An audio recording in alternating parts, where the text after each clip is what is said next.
Një studim i parë në llojin e vet mbi marrëdhëniet midis letërsisë, kulturës popullore dhe komformimit shqiptar, i tillë është libri me autor profesor doktor Vebi Miftari që u promovua në Bibliotekën Marin Barleti në Shkodër. Etnoletra shqipe shtron raportin mes letërsisë së frymës nacionale dhe prirjes ripërtëritëse të kombeve të aplikuar mbi një tip letërsie e mbi një korpus veprash letrare, letërsinë e hershme shqipe dhe atë romantike. Natyrisht shtysa ka qenë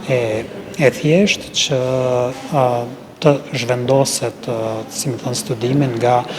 studimi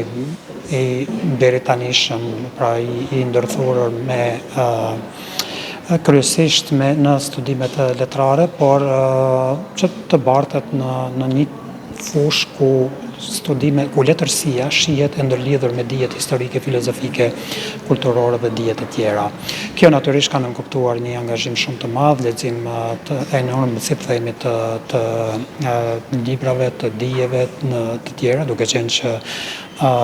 autori nuk e ka formimin nga të gjitha fushat dhe natyrisht ka qenë e nevojshme një përpjekje e gjatë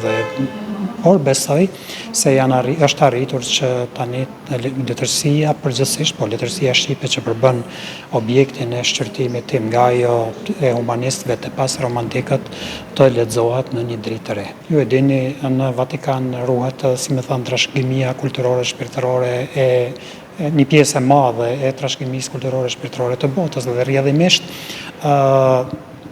të qenit njeri i kulturës, njeri i letrave e bën shumë më të lehtë edhe punën në misionin diplomatik, sepse gjen trashëgimin mbi të cilën ndërton,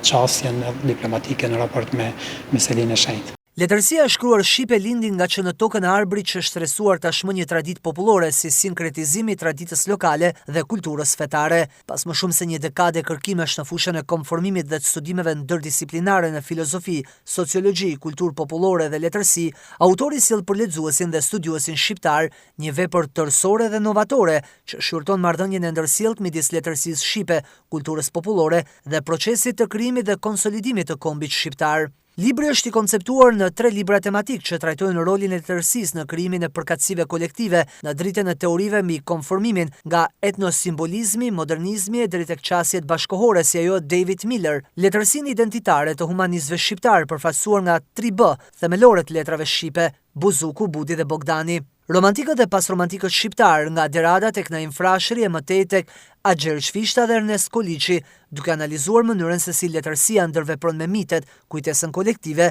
dhe simbolet kombëtare.